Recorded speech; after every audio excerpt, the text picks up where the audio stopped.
តទៅនឹងលោកខឿនសូឡាដែលហៅ K01 ដែលជាអតីតអ្នករាយការណ៍ព័ត៌មាន MMO online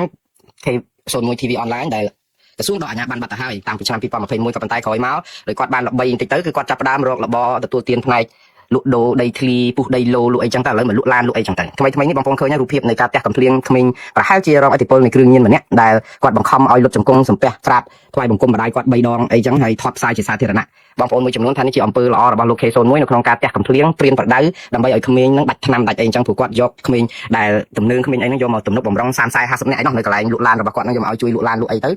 កាយក្មេងទាំងអស់នោះផងអញ្ចឹងមានការជជែកវែកញែកច្រើនណាស់នៅក្នុងបណ្ដាញសង្គមមានអ្នកខ្លះចេញមុខជាប្រធានគណៈបកផងជាអ្នកដែលខ្លះជា MMO ផ្សេងហ្នឹងដែលគេស្និទ្ធស្នាលស្លាប់ស្គាល់លោក K01 ហ្នឹងចេញមកការពារគ្នាយ៉ាងប្រសើរខ្ញុំថានេះជាអំពើមួយដែលគួរឲ្យកោតសរសើរដែរនៅក្នុងការដែលសាមគ្គីជួយគ្នាក្នុងគ្រាក្រជួយគ្នាក្នុងគ្រាលំបាកការពារគ្នានៅពេលដែលមានរឿងល្អប៉ុន្តែអស់លោកទាំងអស់នេះសុទ្ធតែអចេញធ្លាក់តែគេនៅពេលដែលគេរំលោភសិទ្ធិមនុស្សនៅប្រជាធិបតេយ្យមានតែឲ្យចេញលិខិតចង់ឲ្យជនរងគ្រោះនឹងលាយទៀតបានន័យថាមនុស្សម្នាក់ដែលត្រូវគេរំលោភដល់ពេលយើងបានគេចេញសារទៅនាំគេកោតទៅនារីត្រូវគេរំលោភថាមកពិសេសខ្លះយ៉ាងនេះចាត់របស់ពួកគាត់កន្លងមកគឺអញ្ចឹងតទៅសិទ្ធិមនុស្សជាធិបតេយ្យទៅទុកបុកម្នេញក្រុមប្រឆាំងអីនៅក្នុងស្រុកខ្មែរចលនាវិបាលធម្មជាតិឬសកម្មជនតវ៉ាអីតទៅនឹងរដ្ឋាភិបាលដែលប្រកាសខុសអីហ្នឹងគឺពួកគាត់ជួយជន់ថែមរហូតទេប៉ុន្តែដល់ពេលត្រូវគ្នាគាត់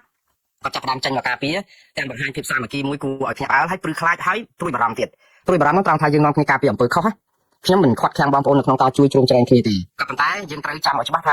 គ្មានច្បាប់ណាទាំងច្បាប់ជាតិនិងច្បាប់អន្តរជាតិអនុគ្រោះចំពោះអំពើហិង្សាទេហិង្សាប្រភេទណាក៏ដោយចឹងថ្ងៃនេះលោក K01 ឥឡូវនេះនៅពេលដែលលោកជួននរិនដែលជាស្នងការរងនគរបាលចាំទីប្រទេសនិងជាស្នងការរាជធានីភ្នំពេញបានហៅទៅកោះសាកសួរហើយក៏បានខាត់ខ្លួនបាទតកតងនឹងការប្រព្រឹត្តអំពើហិង្សាយើងមិនទាន់ឃើញបាត់ចោតអីយ៉ាងណាទេតែឃើញរូបលោក K01 ហ្នឹងត្រូវបាននគរបាលថតវាស់កម្ពស់ហើយកសាងសំណុំរឿងបញ្ជូនខ្លួនទៅជំនុំជម្រះនៅតុលាការរឿងនេះទុកឲ្យតុលាការចាត់ការប៉ុន្តែយើងដឹងហើយថាលោក K01 គាត់មានខ្សែគាត់មានខ្នងគាត់មានអន្តរាគមន៍អីចឹងដូច្នេះករណីនេះវាអាចថាអាជ្ញាធរនឹងយកគាត់ទៅជំនុំជម្រះឬកាត់ទោសតម្រឹមឲ្យបានខ្លីឆាប់តាមដែលអាចធ្វើបានទៅដើម្បីទី1ទប់កំហឹងសាធារណជនទូទៅផងព្រោះច្បាប់នៅស្រុកខ្មែរយើងដឹងហើយស្តង់ដារយើងគឺមានរាប់រយណាស់ប៉ុន្តែបើអ្នកប្រព្រឹត្តជាក្រុមដែលគ្រប់គ្រងគណៈបព្វជិជនកម្ពុជាជាការលំអធ្វើឲ្យគ្រប់កិច្ចចឹងទៅដើម្បីស្អំចិត្តប្រជាពលរដ្ឋទៅឬក៏ដោះលែងទៅក៏បទូបថយអីសពបែបយ៉ាងប៉ុន្តែបើអ្នកប្រឆាំងវិញសូម្បីតែមួយថ្ងៃក៏អត់លើកលែងតែបញ្ជាប់6ឆ្នាំគឺ6ឆ្នាំហ្មងសូម្បីតែទោសហ្នឹងអត់មានទោសអីគឺទោសបញ្ចេញមតិ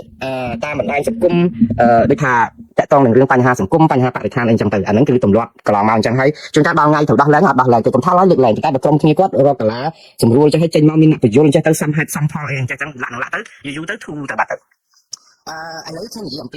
រឿងអំពើហិង្សាតែមានច្បាប់ណាអនុគ្រោះដែរទេគឺចំណាយដល់ខ្លីគឺអត់មានច្បាប់ណាអនុគ្រោះអំពើហិង្សាទេហើយតែបានជាអត់មានច្បាប់អនុគ្រោះអំពើហិង្សាព្រោះនៅក្នុងកម្មនីតិវិធីព្រមទាន់គឺបានចែងយ៉ាងច្បាស់ថាអំពើហិង្សាគឺជាអំពើដែលត្រូវហាមឃាត់ហើយមានច្បាប់ការពារជនរងគ្រោះទៀតយើងមានទាំងច្បាប់ស្តីអំពី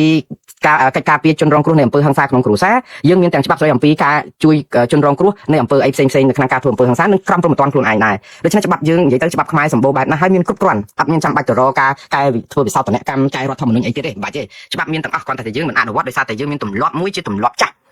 ់ហ្នឹងគឺទម្លាប់អំពើហិង្សាដែលយើងប្រព្រឹត្តបានហើយទម្លាប់អំពើហិង្សាប្រព្រឹត្តបានហើយរួចខ្លួនគេហៅថាវប្បធម៌នីតិរដ្ឋភាពនេះគឺយើងឃើញហោហែដែរហើយតកតងនឹងអំពើហិង្សានេះក៏ស្ដែងចេញទាំងអំពើហិង្សាទាំងកាយវិការអំពើហិង្សាទាំងតាមការបញ្ជាបង្គាប់សម្លុតបំភ័យប្រជាពលរដ្ឋឲ្យគេចាប់ចងអីហ្នឹងគឺថ្នាក់ដឹកនាំកម្ពុជាលោកហ៊ុនសែននិយាយ30ឆ្នាំជាងហើយដូច្នេះអ្វីហ្នឹងគឺច្បាប់មានហើយប៉ុន្តែវានៅលើបបោមាត់មេដឹកនាំដែលតែកូនចៅរបស់គាត់គឺឃើញមេអញ្ចឹងគឺគាត់អត់សូវញញនឹងអំពើអូក្រិតហ្នឹងទេគឺគាត់អាចប្រព្រឹត្តបានដោយសារតែអះអាងថាអាងខ្នងអីអញ្ចឹងទៅក៏ប៉ុន្តែមកដល់ម៉ោងនេះខ្ញុំសូមសរសើរអាជ្ញាធរគ្រប់លំដាប់ថ្នាក់ដែរមករយៈពេលនេះយើងឃើញអ្នកដែលប្រព្រឹត្តអំពើហិង្សានេះគឺអាជ្ញាធរមានសមត្ថកិច្ចចាប់បានហើយយកទៅបញ្ជូនសំណុំរឿងទៅតុលាការទាំងអស់ដូច្នេះខ្ញុំសូមកោតសរសើរអាជ្ញាធរមានសមត្ថកិច្ចដែលដោះស្រាយរឿងនេះដែលធ្វើយ៉ាងហោចណាស់ក៏ឲ្យប្រជាពលរដ្ឋថាជឿលើប្រព័ន្ធតុលាការយើងប្រព័ន្ធប៉ូលីសយើងយ៉ាងណាកម្រិតនៅមានការសង្ស័យមិនទៅលើយ៉ាងណាក៏វាជាចំណុចវិជ្ជមានមួយគួរឲ្យសាទរដែរព្រោះអីយើងមើលទាំងស្ត្រីម្នាក់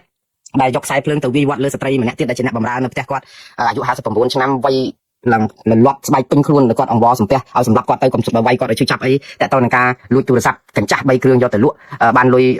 20,000 រៀលឬក៏$50នោះគឺវាយរហូតដល់តែថតផ្សាយទៅទៀតឥឡូវនេះសមត្ថកិច្ចក៏បានចាប់ម្ចាស់ហាងណែសាឡនការសាឡនហ្នឹងយកទៅកាត់ទោសតាមផ្លូវច្បាប់ហើយអាហ្នឹងគឺជារឿងមួយដែលថាដោះស្រាយបញ្ហាបានមួយគ្រាដែរកុំឲ្យអត់សោះហើយមួយទៀតគឺតកតងនឹងរឿង K01 នេះក៏ឃើញបញ្ជូនទៅឥឡូវនេះមានអំពើហិង្សាមួយទៀតដែលយើងមើលទៅគឺដូចរន្ធត់មែនតើតាមមនុស្សខ្មែរយើងប្រជាពលរដ្ឋខ្មែរយើងអីឥឡូវហ្នឹងក៏ហិង្សាអីសម្បើម្លេះជំងឺអីឲ្យប្រកាសនៅក្នុងខ្លួនហ្នឹងបានជាចិត្តតែរកតែអំពើហិង្សាដោះស្រាយបញ្ហាយ៉ាងនេះយើងមើលអ្នករត់កង់3ម្នាក់ត្រូវបានម្ចាស់ហាងកែសម្ផស្សមួយនៅឯបឹងកង្កង2នៅផ្លូវលេខ3ឲ្យ10ដែលហក់ធាក់គ្នាដាច់ផ្កាទៅក្រោយបោកក្បាលទៅលើថ្នល់ចូលសម្រាប់ព្យាបាលសង្គ្រោះបន្ទាន់អត់ដឹងខ្លួនពីថ្ងៃឥឡូវស្លាប់បាត់ទៅហើយឥឡូវនេះក៏គេចាប់ម្ចាស់ហាងកែសម្ផស្សឈ្មោះ N168 Beauty ហ្នឹងយកទៅឡើងតុលាការដែរ នៅក្មេងណាស់មើលទៅយុវជនមិនមែនថាយុវជនទេបរិសុទ្ធដែលជាម្ចាស់ហាងហ្នឹងគឺមើលវ័យគាត់គឺនៅក្មេងណាស់ហេតុអីបានជាចិត្តសាហាវខុសខើយ៉ាងដូចនេះតើច្បាប់ស្រុកខ្មែរយើងឥឡូវឲ្យតែមានការអីគឺយើងដោះស្រាយកាប់ចាក់គ្នាធាក់គ្នាវាយគ្នាផ្ទះកំភ្លៀងគ្នាឆក់សេភ្លើងគ្នាអញ្ចឹងតែខ្លួនឯងអញ្ចឹងឬក៏យ៉ាងម៉េចឬមួយក៏អស់លោកលែងទុកចិត្តអាជ្ញាធរមានសមត្ថកិច្ចហ្នឹងថាអាចដោះស្រាយរឿងអីបានហើយឬក៏យ៉ាងម៉េចទោះជាមានរឿងអីក៏ដោយក៏យើងមិនអាចយករឿងហ្នឹងមកដោះស្រាយក្នុងដូចថាសម្រាប់តឡាការប្រជាជនអីបានដែរគឺយើងត្រូវតែឆ្លងកាត់សមត្ថកិច្ចរឿងនេះវាមានពីរបងប្អូនរូបភាពទី1គឺសមត្ថកិច្ចអាចធ្វើឲ្យប្រជាពលរដ្ឋលែងទុកចិត្ត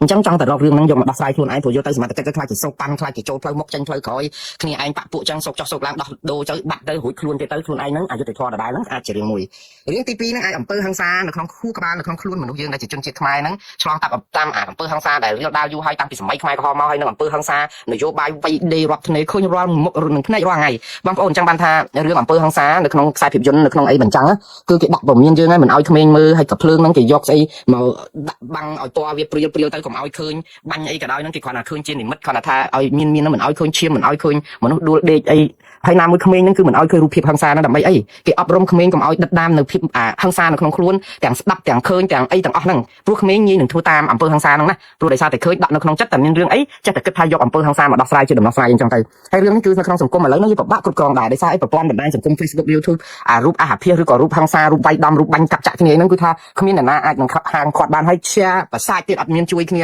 report block ចោលអីតែយើងជេរបន្តិចគ្នាហ្នឹងមិនត្រឹម share ទេគឺថា comment ហើយគឺយកមកអូសប្បាយចិត្តដែរដើម្បីឲ្យបាន like បាន share ដើម្បី MMO ខ្លួនហ្នឹងគឺមនុស្សសប្ងៃគឺសិលធម៌ទាបមែនតើទាបដោយសារបញ្ហាក្រពះសិលធម៌យើងក៏ទាបហើយផ្សំនឹងបញ្ហាច្បាប់យើងក៏ធូររលុងហើយថ្នាក់ដឹកនាំយើងនឹងដឹងឆ្ងាយក្បិតដងកូនសោតប្រេងឆ្កងក្បិតមេបាគឺចប៉ីត្រវល់ដូចលេមួកចូលឈ្ងៀងចឹងហ្នឹងឯងអត់អ្នកណាជួយអ្នកណាបានទេគឺវាទៅជារញ៉េរញ៉ៃអាណាធិបតេយ្យពេញទំហឹងហេតុអីបានជាយើងដល់កម្រិត0ដូច្នេះបងប្អូននេះកម្រិត0ហើយសិលធម៌ការអប់រំជាងតាណាអស់ហើយតើហេតុអីបានជាសង្គមខ្មែរទៅជាបាត់ផ្សារពាលាប៉ោឡាយពេញទឹកពេញដីអញ្ចឹងបងប្អូនខ្ញុំសាក់ទឹកភ្នែកឲ្យតែឃើញរឿងហ្នឹងរឿងអំពើហិង្សាថតផ្សាយជាសាធារណៈអស់លោកអាងអីគេអំពើហិង្សាថតផ្សាយជាសាធារណៈមិនចង់ប្រាប់ថាលោកអស់ចាអស់លោកអស់ចាទាំងអស់គ្នាហ្នឹងឬក៏យ៉ាងម៉េចចង់បានអីឲ្យប្រកបបើសិនជាអំពើហិង្សាយកមកថតផ្សាយយើងដឹងហើយចំនួនពីមុនគេធ្វើទរណកម្មមនុស្សដូចហើយតាមពិតអាចចឹងដែរដូចអាជ្ញាធរអីដើម្បីព្រៀនបដៅមនុស្សអីហ្នឹងអ្នកប្រហោះម៉ូតូហ្នឹងគឺយកមកកោសក់កោអីហើយឲ្យលើកម៉ូតូកង់មុខអត់មានកង់ហើយនាំគ្នាបោះអាក្រាតសុទ្ធតែយុវជនឈាមរាវការអប់រំបែបនេះអត់បានប្រយោជន៍ទេបងប្អូនយើងធ្វើឲ្យមនុស្សអាម៉ាស់យើងអៀនធ្វើខ្មាស់អៀនជាសាធារណៈ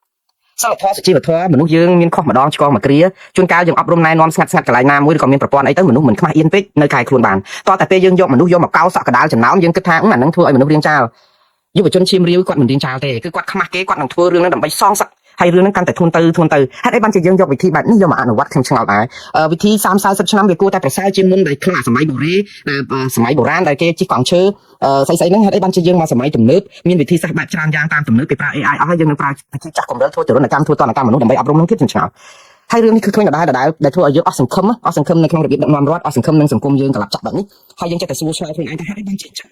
ហើយយើងនិយាយពីច្បាប់វាអត់មានច្បាប់ណាអនុញ្ញាតឲ្យប្រព្រឹត្តអំពើហិង្សាទេបងប្អូនណាម្ដងទៀតអំពើហិង្សាគ្រប់ទម្រង់ទាំងបដៅកូនទាំងបដៅអ្នកណាក៏ដោយគឺគ្មានច្បាប់ណាអនុញ្ញាតឲ្យយើងធ្វើជាដាច់ខាតគឺយើងនឹងជាប់គុកអាច2 ទៅ 5 ឆ្នាំហើយគុកហ្នឹងមានពិន័យជាប្រាក់ហើយបើសិនជាអំពើហិង្សាដោយចេតនាទៀតគឺបានន័យថាគុកកាន់តែច្រើនកាន់តែយូរចាឥឡូវទីហោះផ្ទះកំភ្លៀងមនុស្សដើម្បីអប់រំតើជាអំពើហិង្សាដោយចេតនាដែរឬទេអាចចេតនាហ្នឹងគឺយើងមានហើយព្រោះបាត់ល្មើសមួយគឺអំពើហិង្សាគឺយើងបាត់ល្មើសចាក់ស្ដាយឧទាហរណ៍ relocation មួយផ្ទះកំភ្លៀងយុវជនចេតនារបស់គាត់គឺផ្ទះកំភ្លៀងឲ្យយុវជននេះរៀនដោយប្រើអំពើហិង្សាប៉ុន្តែគាត់ថាបំណងគាត់ហ្នឹងដើម្បីអប់រំបើសិនជាយើងគិតថាបំណងដើម្បីអប់រំយើងចាំបាច់ឡើងទៅតុលាការឲ្យគេកាត់ក្តីអីបើឆ្លោះគ្នាមានចំនួនដីធ្លីអីយើងទាញតែលបងកុលអាស័យវាយគ្នាឲ្យស្លាប់អស់ទៅហើយយើងនាំគ្នាយកដីគ្នាទៅវិញទៅមកទៅវាចប់បាត់ហើយមិនអញ្ចឹងព្រោះអានោះបើយើងយកអំពើហិង្សាមកដោះស្រាយមានបញ្ហាអីគ្រោះថ្នាក់ចរាចរណ៍អីទិញទួចយើងឡើងឬក៏បើកឡានកិនមនុស្សឲ្យស្លាប់អស់តែម្ដងទៅដើម្បីឲ្យបញ្ចប់រឿងយើងចង់ធ្វើអញ្ចឹងមែនបើមានឡានជួនកាលឡានបុកគ្នាតែប៉ុតតែបន្តិចទេតែដល់ពេលម្ចាស់ឡានចុះមកវាយគ្នាដេ10គ្នាម្នាក់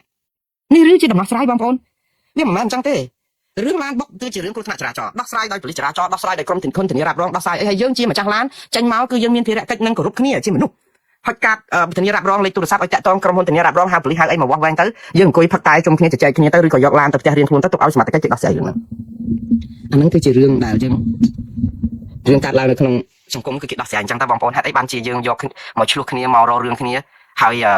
យប្រើអំពើហិង្សាដោយខុសច្បាប់ម្ដងទៀតច្បាប់ព្រហ្មទណ្ឌច្បាប់ក្រមរដ្ឋប្រវេណីច្បាប់អីទាំងអស់ទាំងច្បាប់ជាតិទាំងច្បាប់អន្តរជាតិមិនអនុញ្ញាតឲ្យប្រើអំពើហិង្សាគ្រប់ទម្រង់ទាំងអស់ទាំងអប់រំកូនចៅក្នុងគ្រួសារទាំងអ្នកបម្រើទាំងគ្រូបង្រៀនវាយសិស្សវាយអីទាំងម្ដាយវាយកូនជីដូនវាយចៅអត់មានច្បាប់ណាអនុញ្ញាតទេគឺខុសច្បាប់ទាំងអស់បើនៅអាមេរិកនេះបងប្អូនត្រៀមជាប់គុកហើយគ្មានអ្នកណាអនុគ្រោះទេព្រោះប្រជាពលរដ្ឋអាមេរិកគ្រប់រូបខ្ញុំឲ្យមើលច្បាប់នេះមួយដើម្បីជាឧទាហរណ៍ យើងមានសិទ្ធិជាបុគ្គលរាយការណ៍ខ្មែរដែលមានឬក៏ជនយើងទាំងអស់គ្នាដែលមានសញ្ជាតិអាមេរិកគឺខ្លាយជាបុគ្គលរាយការណ៍ហើយឃើញរឿងអក្រិតកើតឡើងអត់រាយការណ៍បើគេដឹងថាយើងពង្រើកទៅយើងជាប់ផ្ទុះទៀតឧទាហរណ៍យើងនៅផ្ទះលបងជាប់គ្នាឬសូផ្ទះក្បែរហ្នឹងឬសូក្មេងស្រែកយំអូយអូយជួយផងកុំវាយខ្ញុំប៉ុណ្ណឹងគឺជាបទល្មើសចាក់ស្ដែងគ្រប់គ្រាន់ដើម្បីឲ្យយើងមិនមែនទៅបើកទ្វារក្រាក់ធាក់ម្ដាយឪពុកគេឬក៏បងប្អូនគេដែលវាយគ្នានឹងអត់ទេយើងអាចព្យាយាមដើម្បីកុំឲ្យមានរឿងប៉ូលីសចាប់គាត់ដាក់គុកអាចទៅគោះទ្វារទៅសួរនាំថាមានរឿងអីកុំធ្វើបាបក្មេងកុំធ្វើអីចឹងអាហ្នឹងយើងអាចធ្វើវិធីសាស្ត្រក៏បទល្មើសគាត់ឡើងជាទូទៅនៅស្រុកនេះគឺអត់ខ្វល់នឹងរឿងឯងប្រព្រឹត្តបទល្មើសឲ្យរួចខ្លួនហ្នឹងគឺទៅហៅប៉ូលីសមកចូលមកគេសួរសាកសីមានស្នាមរបួសម៉ែឪជាប់គុកអត់ថ្ងៃចាញ់ទេម៉ែឪជាប់គុកដោយសារកូនច្រើនណាស់មិនមែនដោយសារកូនប្តឹងម៉ែឪជាប់គុកទេគឺដោយសារម៉ែឪប្រព្រឹត្តខុសច្បាប់ហើយច្បាប់ហិង្សាបដៅកូនបដៅអីយើងអាចមានវិន័យរបៀបច្បាប់អនុញ្ញាតដែរដែលយើងដាក់ជារបៀបជាវិន័យឧទាហរណ៍កូនធ្លាប់លេងហ្គេមមួយថ្ងៃបាន2ម៉ោងតែពេលយើងមានការដាក់វិន័យគាត់គឺឲ្យគាត់លេងតែកន្លះម៉ោងទៅដើម្បីជាការលុបដំគាត់ឬក៏បិទ Wi-Fi អ៊ីនធឺណិតនឹងចោលមួយថ្ងៃឲ្យគាត់ប្រកបណានេះគឺជាវិន័យក្នុងគ្រួសារដែលយើងធ្វើដែលអត់ខុសច្បាប់ទេក៏ប៉ុន្តែការវាយដំស្ដីជេរបតិបដាសាហើយយកទៅផ្សាយតាមបណ្ដាញសង្គមគឺជាការបរិហាការធ្វើឲ្យប៉ះពាល់ច្បាប់ច្រើនណាបងប្អូនគិតគូរឡើងវិញយើងកុំគិតថាមេដឹកនាំយើងប្រើពាក្យហិង្សាងើបមួយវាយមួយអីហ្នឹងយើងគិតតែធ្វើតាមគាត់បានគាត់ធ្វើអត់ខុសទេដោយសារតែច្បាប់អត់អាចចាប់លោកហ៊ុនសែនបានទេប៉ុន្តែយើងជាមនុស្សដែលជាប្រជាពលរដ្ឋសាមញ្ញហ្នឹងទៅគឺយើងជាប់គុកហ្មងពួកអីតោះតែយើងខ្នងក្រាស់ណាស់បានរួចខ្លួនប៉ុន្តែបើតខ្នងគឺតតែកម្រិតដូចលោកហ៊ុនសែនដែលអាចនិយាយងើបមួយវាយមួយហិង្សាហាមមើងឲ្យបានអញ្ចឹងសំណូមពររបស់ខ្ញុំទី1សូមបងប្អូនទាំងអស់គ្នាត្រូវយល់ថាអត់មានច្បាប់ណាអនុគ្រោះអំពើហិង្សាគ្រប់បែបយ៉ាងទាំងហក់ធាក់គេឲ្យដួលផ្ងាទៅក្រោយដែលគេចតម៉ូតូកង់3មកហាងបែកក្បាលស្លាប់ទាំងវាយខ្សែភ្លើងទៅអ្នកបម្រើដែលលួចរបស់របរក្នុងផ្ទះទាំងព្រៀនបដៅដូច K01 ដែលវាយក្មេងដើម្បីបដៅឲ្យផ្ដាច់គ្រឿងញៀនឲ្យគ្រប់ម៉ែឪអំពើទាំងអស់នេះគឺទោះជាក្នុងរូបភាពណាក៏ដោយគឺជាអំពើខុសច្បាប់ទាំងអស់អត់បកស្រាយអត់បញ្យល់អត់ជួយអត់យឹតយងឲ្យបានទាំងអស់ព្រោះបើយើងនៅតែយឹតយងទេយើងនៅតែការពារទេអំពើហិង្សានៅកាត់ឡើងដដែលអញ្ចឹងទី1គឺខ្ញុំសូមជម្រាបបងប្អូនទាំងអស់ថាចាប់ពីពេលនេះតទៅមានរឿងអីក៏ដោយគឺយើងត្រូវទេហៅសមត្ថកិច្ចឲ្យមកដោះស្រាយហើយយើងអត់មានចូលដៃមកវាយមកធាក់មកកាប់ចាក់លើកឡើងតែការពារខ្លួនទេឧទាហរណ៍យើងនៅក្នុងផ្ទះចោលមកប្លន់មានកំភ្លើងមានអីគេបាញ់អីមកធាក់មកវាយអីចឹងទៅហើយយើងដើម្បីការពារខ្លួនខ្លាចស្លាប់អាហ្នឹងយើងមានសិទ្ធិការពារខ្លួនក៏ប៉ុន្តែបើការពារខ្លួនបានហើយគឺត្រូវប្រញាប់ទេហៅប៉ូលីសឲ្យមកជួយដោះស្រាយបញ្ហាភ្លាមៗហើយប៉ូលីសហ្នឹងគឺត្រូវពង្រឹងអន្តរាគមន៍របស់ខ្លួនហ្នឹងឲ្យច្បាស់លាស់ទី1បើគេហៅឲ្យលឿននៅស្រុកនេះនៅឡុងបិចប៉ូលីសហៅគឺ5ទៅ15នាទីទេចន្លោះហ្នឹងគឺប៉ូលីសមកដល់ហើយទាំងឡានទឹកទាំងឡានពេទ្យទាំងប៉ូលីស5ទៅ15នាទីហើយប៉ូលីសគ្រប់កោះគេប្រកួតប្រជែងគ្នាអំពីការឆ្លើយតបឲ្យលឿនទៅតាមសំណុំពររបស់ប្រជាពលរដ្ឋអត់មានរឿងថាគេវាយគ្នាស្លាប់អស់ហើយទៅ3ម៉ោងក្រោយមកអីហ្នឹងអត់ទេអញ្ចឹងយើងនឹងបរាជ័យហើយយើងលើករង្វាន់ឲ្យរង្វាន់ប៉ូលីសគ្រប់កោះប៉ូលីសណាដែលនៅក្នុងមូលដ្ឋានណាដែលប្រជាពលរដ្ឋទេហៅគឺថា3នាទី5នាទី10នាទី15នាទីយ៉ាងយូរបំផុតមកដល់កន្លែងកើតហេតុគឺប្រជាពលរដ្ឋចាប់ផ្ដើមទុកចិត្តថាអត់អាចដោះស្រាយបញ្ហាដោយដៃខ្លួនឯងនេះគឺត្រូវឲ្យសមត្ថកិច្ចមកដល់ពេលគាត់ទុកចិត្តចឹងទីគាត់ហៅប៉ូលីសមកហើយត្រូវមកឲ្យដោះស្រាយឲ្យមានតម្លាភាពឲ្យមានប្រព័ន្ធយុតិធម៌នឹងត្រឹមត្រូវកុំចេះតែសុកប៉ាន់អីបានស្អីចិត្តទើបបានយើងកាត់បន្ថយបានច្រើនយ៉ាងនៅក្នុងអំពើហិង្សាហើយអ្នកដែលប្រព្រឹត្តអំពើហិង្សាហ្នឹងគឺត្រូវតែផ្ដង់ទាទោសឲ្យណានៃឲ្យរៀនចាលគ្រប់គ្នាតែម្ដងអត់អាចអនុគ្រោះទេបើអញ្ចឹងមនុស្សគាត់ថាអត់អីដល់ពេលអត់អីចេះតែប្រព្រឹត្តទៀតដល់តែប្រព្រឹត្តទៀតអំពើហ្នឹងគឺនៅតែរៀលដាល់រ៉ាំរ៉ៃអត់មានពេលឈប់ទេហើយទី2គឺមន្ត្រីរាជការអាជ្ញាធរគ្រប់លំដាប់ថ្នាក់មាត់ឲ្យមានគម្របអំពើហិង្សានៅតាមបណ្ដាញសង្គមមិនមែនចេះនិយាយបានស្អីចិត្តទេ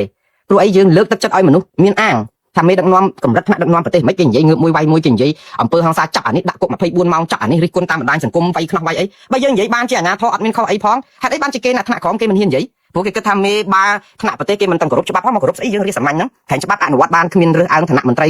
ស្ដេចឬក៏រាជឯណាមិនចឹងទេអញ្ចឹងយើងកុំឲ្យអុសទុកឲ្យឡានចាប់ត្រីបានឲ្យល្អទឹកយើងធ្វើជាគំរូពីថ្នាក់ដឹកនាំទៅផង